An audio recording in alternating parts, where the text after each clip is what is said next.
기도하겠습니다. 하나님 아버지, 한 주간 더 험한 세상 속에서 지켜주시다가 이제 아버지께서 가시는 이 성전으로 구별된 하나님의 권석들을, 자녀들을 불러 예배 가운데 만나게 해주심을 감사합니다. 아버지, 이 시간에 말씀을 허락하실 때 또 깨닫는 복도 주시옵소서. 예수님의 이름으로 기도하옵나이다. 아멘. 2024년 새해를 시작한 지도 벌써 14일이 지났습니다. 새해 복 많이 바라는 말을 많이 들으면서 새해는 잘 될 것 같은 소망과 꿈을 가지고 시작했는데 대부분의 사람들은 그 형편이 여전히 똑같고 달라진 건 아마 달력 한 장뿐일 겁니다. 사실 이런 일이 처음은 아니죠. 23년을 시작할 때도 그랬고 재작년에도 그랬고 10년 전에도 그랬습니다. 왜 이렇게 되는 걸까? 달력만 바뀐다고 모든 게 달라지는 건 아니잖아요. 달라지는 것은 달력이 아니라 내가 달라져야 됩니다. 내가 달라지면 되는 거예요. 전에 TV 프로에 장사가 잘 안 돼서 다 망해가지고 문 닫기 직전에 있는 가게를 찾아가가지고 방송국 팀원들이 실내 장식도 바꿔서 분위기를 바꾸고 또 장사하는 방법도 가르쳐줘가지고 바꿔주는 프로가 있었어요. 실내 장식을 바꾸고 장사하는 방법을 바꾸니까 이 가게 쪽방 매상이 대방 매상으로 바뀌는 그런 프로였습니다. 바뀌면 되는 거예요. 내가 바뀌면 되는 거죠. 여러분, 학교 생활하던 대학생이 군대를 가서 군인이 되면은 새로운 마음, 새로운 의식, 새로운 각오를 가져야 됩니다. 군대에서 오래 군인 생활하던 군인이 제대해가지고 새로 사회생활을 시작하려도 마찬가지예요. 학생일 때의 마음, 군인일 때의 마음을 가지고 군인 생활 시작하고 사회생활 시작하면 절대로 성공할 수 없습니다. 새로운 일을 시작하게 되거나 같은 직업이고 같은 직종이라도 직장을 바꾸게 되면은 새로운 마음으로 해야 돼요. 같은 일이지만은 환경이 달라지지 않았습니까? 여러분, 바뀌지 않고 여전히 전과 같은 마음, 전과 같은 방법으로 하면은 실패할 수밖에 없습니다. 오늘 말씀의 핵심이 바로 그것입니다. 이스라엘 백성들을 노예로 부리던 애굽 왕이 하나님께서 일으키시는 그 기적들 앞에 혼비백사 놀라가지고 이스라엘 백성들을 해방시켜서 자유를 줬습니다. 하나님은 비참한 노예 생활을 하던 이스라엘 백성들에게 가나안으로 가라. 가나안으로 가면 젖과 꿀이 오는 복 가운데 살게 해주겠다고 약속을 하셨습니다. 그래서 이스라엘 백성은 기뻐하면서 신이 나서 가나안을 향해 달려갔습니다. 그러나 애굽을 떠나가지고 가나안으로 간 지 40년이 되는데도 여전히 가나안 땅에 들어가지 못하고 광야를 헤매면서 고생을 했습니다. 애굽에서부터 가나안까지는 640km밖에 되지 않습니다. 서울서 부산이 400km, 1000km예요. 건장한 장년의 걸음으로 가면은 애굽에서 가나안까지 16일이면 됩니다. 노인이 있고 여자들이 있고 어린아이들이 있으니까 그걸 계산해도 2달에서 3달 사이면은 가나안에 갈 수가 있었어요. 근데 지금 40년을 헤매고 있습니다. 사실은 애굽을 떠나자마자 40년 전에 가나안 코앞까지 왔었어요. 하나님 말씀대로 그냥 바로 들어갔으면 다 끝났는데 하나님 말씀대로 하지 않고 이제 하나님을 따르기 시작하면 하나님의 말씀에 순종하고 하나님의 방법을 따라야 되는데 하나님 만나기 전에 예전에 살던 방법대로 했어요. 12명의 정탐꾼을 가나안 땅에 보냈습니다. 정탐꾼들이 돌아와서 그 중에 10명은 하나님 말씀이 맞습니다. 가나안 땅 가보니까 너무 땅이 좋습니다. 젖과 꿀이 흐르는 좋은 땅 맞습니다. 그런데 우리는 갈 수가 없습니다. 가나안 땅에 가나안 사람들은 크고 장대합니다. 그들의 군대도 막강합니다. 우린 가면 죽습니다. 가면 안 됩니다. 근데 여호수아와 갈렙 2명은 똑같은 걸 보고 이렇게 보고 있습니다. 맞습니다. 가나안 사람들 크고 강합니다. 군대도 강합니다. 그러나 그게 무슨 문제입니까? 하나님이 가라고 하신 땅, 하나님이 주신다고 하신 땅이 아닙니까? 하나님이 말씀을 하셨는데 뭐가 문제입니까? 갑시다. 가면 됩니다. 그러나 이스라엘 백성들은 낙심해가지고 불평하고 울며 불며 하나님을 원망했습니다. 차라리 애굽으로 돌아가서 이전처럼 애굽 사람들을 섬기고 살자 이런 말을 했어요. 하나님께서 진노하셔서 너희들은 불순종했기 때문에 가나안 땅을 보지 못하고 죽으리라. 오직 순종한 여호수아와 갈렙 2사람만 가나안으로 들어갈 것이라. 그래서 여호수아와 갈렙만 살아남아서 가나안 땅을 들어갔고 나머지는 40년 동안 광야에서 헤매다가 죽어버리고 말았습니다. 이스라엘 백성들이 하나님을 따라서 애굽을 떠났으면 달라져야 되는데 이제는 애굽에서 하나님을 살던 그 방법이 아니고 하나님의 방법으로 살아가야 되는데 달라지지를 않아가지고 비참하게 된 겁니다. 이제 40년의 시간이 지나서 불순종하던 자들은 다 죽고 그 자녀들이 가나안 땅 앞까지 왔습니다.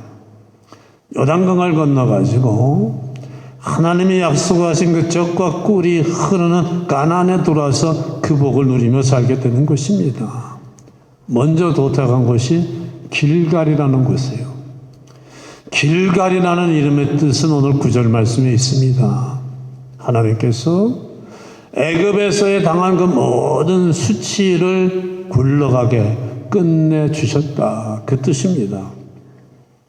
이스라엘 백성들이 가나안으로 간다고 큰 소리치면서 애굽을 떠났습니다. 근데 40년이 지나도 광야를 맴돌며 고생하는 걸 보고서 주변 모든 민족들이 조롱을 했어요. 저걸 봐라. 뭔 노예 노릇하는 것들이 저렇지 별 수가 있냐. 조롱을 했어요. 여러분, 살면서 수치당하면서 하는 게 얼마나 힘들어요. 얼마나 힘들면은 견디지 못하고 자살하는 사람들도 많습니다. 그런데 이스라엘 백성들은 이 수치를 40년 동안 당했어요. 얼마나 힘든 시간을 보냈겠습니까? 하지만 요단강을 건너 길갈에 도착한 후부터 이스라엘 백성들이 보여주는 모습은 확 달라졌습니다. 40년 전에는 조금만 어려운 일을 만나도 무서워서 불평하고 떨었어요. 그런데 40년 전에는 패배자였는데 이제는 승리자로 달라집니다. 어떤 어려운 일을 만나도 흔들리지 않고 담대합니다. 그래서 이곳 이름을 길갈이라고 불러주신 거예요. 지난 40년간 겪은 수치는 이제 다 흘러갔다. 끝났다. 이제는 승리와 영광의 시간만 남았다는 것입니다. 이스라엘 백성들이 맞이한 상황과 환경이 이전보다 좋아져서 그런 거 아니에요. 상황과 환경은 예전이나 똑같이 나쁘고 악합니다. 이스라엘 백성들이 달라져서 그렇게 된 겁니다. 이들이 이렇게 길갈에서 새롭게 달라져 가지고 새 출발을 하자 보잘것없던 이스라엘 백성이 난공불락의 여리고성을 깨뜨리고 강한 가나안 족속을 하나씩 정복하고 약속하신 가나안에서의 젖과 꿀이 흐르는 복을 누리며 사는 승리자가 된 것입니다. 이들이 길갈에서부터 어떻게 달라졌느냐? 길갈에 도착해서부터 이들은 세 가지를 행했습니다. 첫 번째는 할례를 행했어요. 2절 말씀에 여호와께서 할례를 행하라. 할례라는 것은 신체 일부분 살을 잘라내면서 나는 이제 하나님께 속한 하나님의 백성이다, 하나님의 자녀다 하는 신분의식을 확실하게 하는 표시예요. 그런데 이건 수술이기 때문에, 살을 잘라내는 수술이기 때문에 고통이 따르고, 이 수술을 하고 나면 아파서 움직이지를, 걷지를 못합니다. 그러니까 지금 형편은 할례를 할 형편이 되지 못합니다. 바로 코앞에 여리고성에 강한 적들이 있어요. 적들이 이걸 알고서 성문을 열고 쏟아져 나오면 그대로 당할 수밖에 없습니다. 군사적으로 보고 현실적으로 보면 하나님의 명령은 말도 안 돼요. 이스라엘 백성들은 옛날 같으면 적군이 코앞에 있는데 어떻게 그럴 수 있느냐, 이건 말도 안 된다고 따졌을 거예요. 불평했습니다.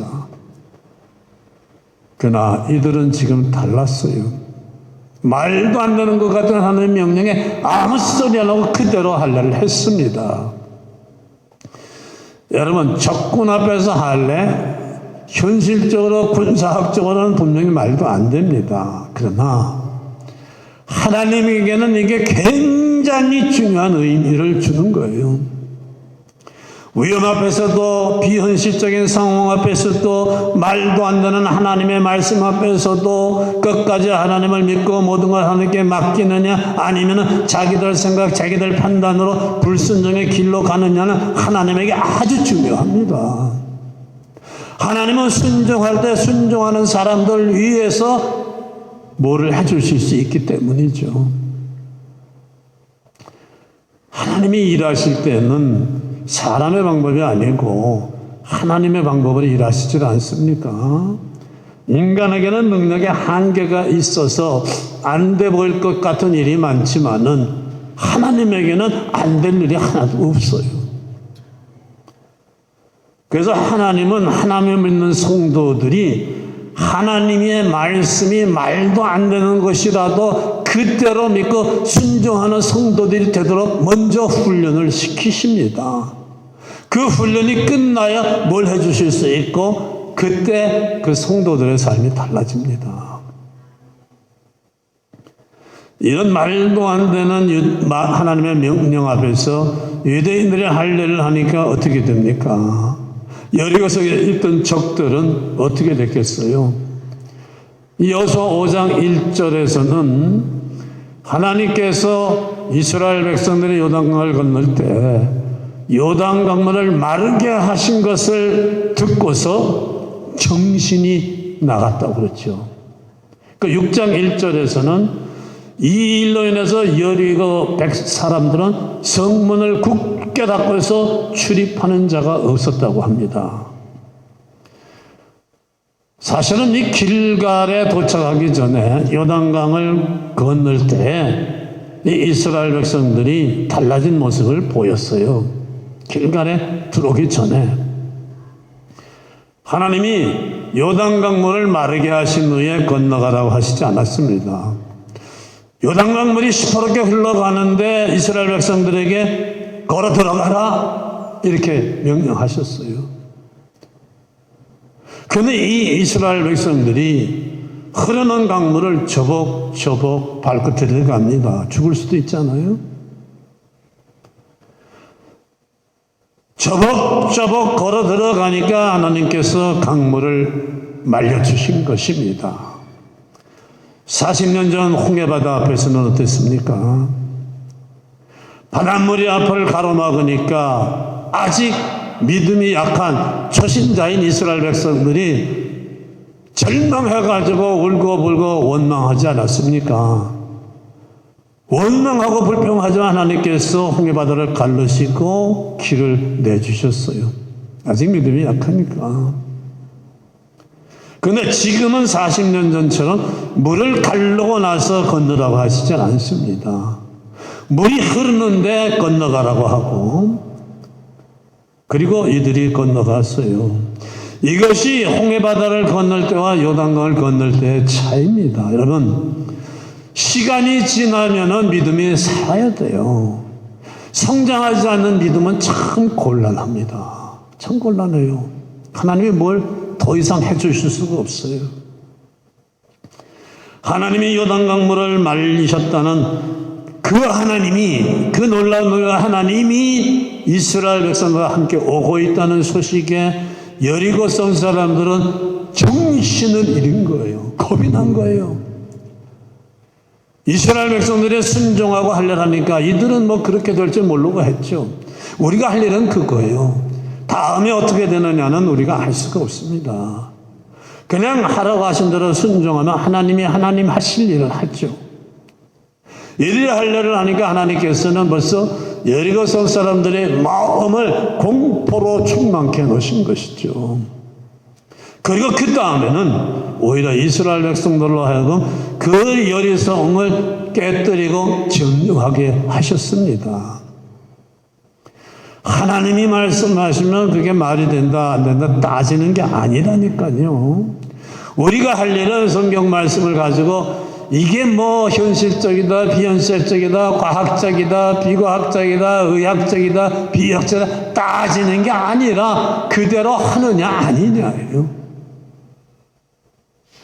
이렇게 하나님은 자녀들을 위해 뭘 해주시고 복 주시려고 할 때에 이스라엘 백성들에게 하셨듯이 아주 위험한, 그리고 크게 손해가 발생하는 것 같은 명령을 하실 때가 많습니다. 이게 우리들에게는 이 세상을 살아가고 이 세상에서 성공하고 출세하고 이 세상을 이기기 위한 절대적으로 필요한 지혜고 지식이고 그리고 이 경제력이고 내 사업체라고 하더라도 그걸 버리라고 하실 때가 있어요. 75살 난 노인 아브라함에게 가진 거 모든 걸 다 버리라고 하지 않았어요. 말이 안 되죠. 노후에 뭐 어떻게 하라는 거예요. 이 하나님이 이 목사로 쓰기 위해서 부르실 때에는요, 대부분 목사들이 다 그 과정을 겪어요. 아주 거덜을 내고 부르세요. 왜냐? 뭐 좀 가지고 있으면 가지고 있는 것만큼 그거 쳐다보고 그거 의지하고 그만큼 기도가 안 돼요. 그게 다 떨어져야 그때 그냥 안절부절 기도를 합니다. 그냥 하나님만 바라보라 그거죠. 적군 앞에서 할례를 하라고 하는 것은 인간들에게만 위험한 일이지 하나님에게는 하나도 위험한 일이 아닙니다. 그러니까 하나님 뭘 하라고 하시면은 하면 되는 거예요. 그러나 걱정과 의심 때문에 하나님의 길을 피해가면은 우리는 힘든 길로 가는 거예요. 이스라엘 백성들이 그냥 가나안에 들어가면 됐는데 그러지 않은 40년 동안 힘들고 고생하지 않았습니까? 할례는 신체의 한 부분을 잘라내는 거라고 했죠. 이건 또한 어떤 의미를 우리에게 주느냐? 세례받은 하나님께 속한 그리스도인들은 날마다 매일매일의 삶에서 신앙생활에 방해가 되는 것들을 다 잘라내며 살아야 된다는 것입니다. 여러분, 뒷마당에 상추를 심으면요, 그 밑에 것들을 자꾸 솎아서 잘라내줘야 돼요. 그래야 쭉쭉 올라가면 잘 자라고 많이 맺힙니다. 모든 농사들이 다 그래요. 씨 뿌려가지고 자라기 시작하면은 주변에 있는 잡초들이나 뭐 벌레들이나 다 잘라내줘야지 농사가 되고 열매를 맺습니다. 하나님께서 내 삶 속에 역사하시려고 할 적에는 하나님이 내 삶 속에 제대로 역사하실 수 있도록 방해가 되는 것들은 다 잘라내야 돼요. 말씀과 반대되는 것들은 다 잘라내야 돼요. 걱정, 염려, 의심, 미움 다 이런 거 매일 잘라내야 돼요. 내 속에 의심이 들어오면 말씀으로 기도 가운데 잘라내고 염려 다 잘라내야 돼요. 이런 게 내 속에 있는 한 하나님과 부딪혀요. 두 번째 이들이 한 일은 유월절을 지킨 것입니다. 10절 말씀에 유월절을 지켰다고 하죠. 유월절은 유대인들이 애굽에서 노예 생활을 견디지 못해가지고 하나님께 부르짖기 시작하니까 하나님이 이들을 구원해내신 날이에요. 이때 하나님은 유대인들에게 각 가정마다 양을 한 마리씩 잡아서 그 양의 피로 문설주와 문인방에 칠해라. 그러면 그 피를 보고 내가 너희 유대인들의 집은 그냥 지나가고 피가 묻지 않은 애굽인들의 집은 내가 쳐서 애굽인들의 첫 소산은 사람의 첫 소산뿐 아니라 짐승들의 첫 소산까지 다 내가 없애겠다. 그래서 이렇게 첫 소산들이 죽어나가니까 애굽 왕이 손을 들고 항복하고 이스라엘 백성들을 해방시켜 준 것입니다. 그래서 이 2월절이 유대인들에게는 최대의 명절날입니다. 자기들 대신 양만 피 흘리고 죽고 자기들이 살아나고 구원받은 것, 하나님이 우리를 구원하셨다. 이것을, 이 믿음을 다시 확인시키는 것이 6월절이에요. 우리 그리스도인의 믿음도 이 6월절을 마음에 새기는 믿음이 되어야 합니다.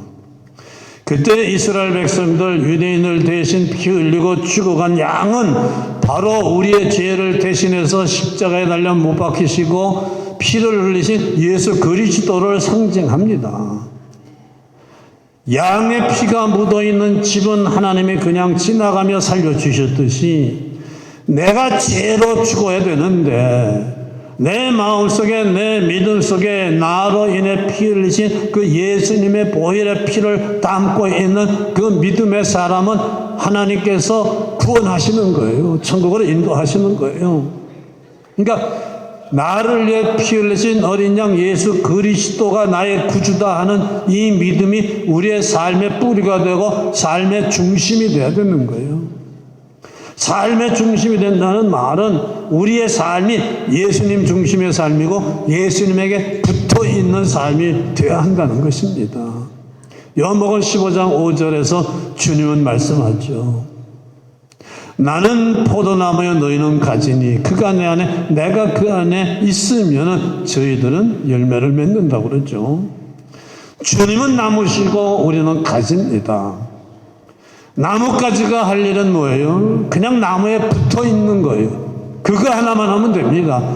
가지는 혼자 힘을 하면 아무것도 할 수 없어요. 그냥 나무에 붙어만 있으면은 나무가 뿌리로부터 영양분을 공급해가지고 가지에 잎이 달리고 열매가 달리는 것입니다. 나무에 붙어만 있으면 되는데 가지가 나무에서 떨어지면 죽어버리고 말죠. 예수 그리스도를 떠난 삶은 그런 삶이 되고 마는 것입니다. 어떻게 그럼 주님 안에 거하느냐? 간단하죠. 주님은 말씀이시지 않습니까? 말씀이 육신이 되어서 오셨다고 하지 않습니까?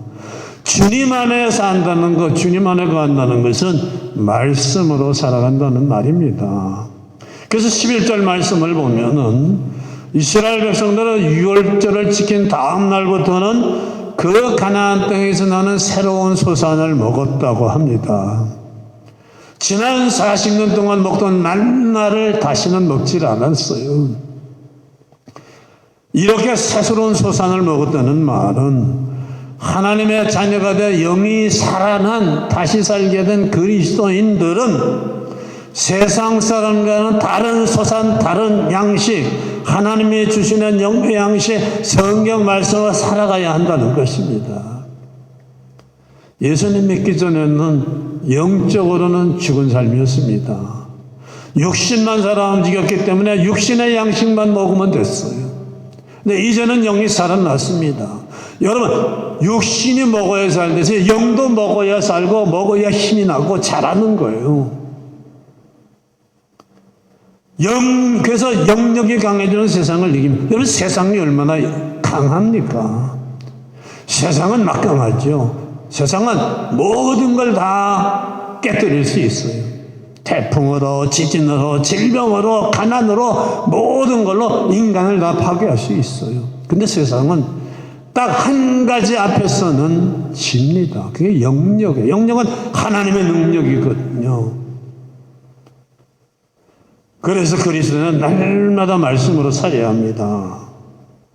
그런데 많은 교사들이 예수님을 믿기 시작하고 예수님을 믿는다고 하면서도 영력으로 살지 못해요. 영의 양식을 먹지 않기 때문입니다. 여러분, 예배하고 돌아가서 한 주 동안 정말 말씀으로 먹고 사는 성도가 몇 사람 되겠어요? 그러니까 약하죠. 세상 앞에 견디지 못하고 괴로움 당합니다. 아직도 힘들게 살고, 아직도 걱정 속에 살고, 아직도 세상에 지면서 삽니다. 그러니까 하나님께서 실제 삶 속에서 뭘 해주실 수 없어요. 말씀이 없는 곳에서 어떤 역사를 해주실 수가 없습니다. 우리는 영적인 양식을 먹고 살아야 됩니다. 그래서 그리스도인들의 삶은 위대한 일들이 일어나게 되어 있는 삶이에요. 하나님이 함께 계시니까 하나님이 역사만 하시면은 위대한 삶이 될 수밖에 없고, 실제로 하나님께서는 많은 그리스도인들 안에서 놀라운 일들을 일으키시지 않았습니까? 그러나 언제 합니까? 내가 달라질 때 해주시는 거죠.